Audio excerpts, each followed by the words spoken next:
राधे राधे। पूजा पांडे लोकगीत भजन में आप सबका बहुत बहुत स्वागत है। और मैं जितने भी भाई बहन मेरे YouTube चैनल पे मुझसे जुड़े हुए हैं, मैं सबको प्रणाम करती हूँ और कुछ अपने चैनल के माध्यम से बताना चाहती हूँ जो कि मुझे नहीं पता था इसके बारे में।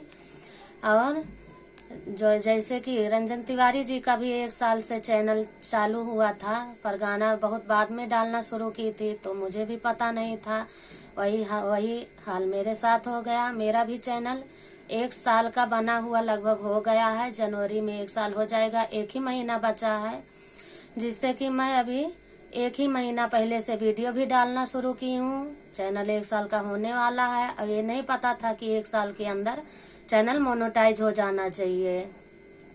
तो मैं दूसरा चैनल बना ली हूँ। अब जितने भी दर्शक मेरे इस चैनल को देख रहे हैं वो मेरे इस चैनल का नाम पूजा पांडे लोकगीत भजन है। और जो दूसरा चैनल बना हुआ है, आप सबसे रिक्वेस्ट करती हूँ कि मेरे उस चैनल पे जाइए और ज़्यादा से ज़्यादा शेयर करिए, कमेंट करिए और मेरा सपोर्ट करिए ताकि मेरा भी चैनल आगे बढ़ सके। मुझे बिल्कुल भी नहीं पता था, कल ही मुझे पता चला इसके बारे में।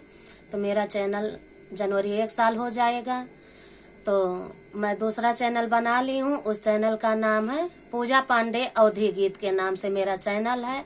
जितने भी भाई बहन मुझसे जुड़े हुए हैं, आप लोग उस चैनल पे जाइए और उस पर जो है सब्सक्राइब करिए, लाइक करिए, शेयर करिए, मेरा सपोर्ट करिए। राधे राधे।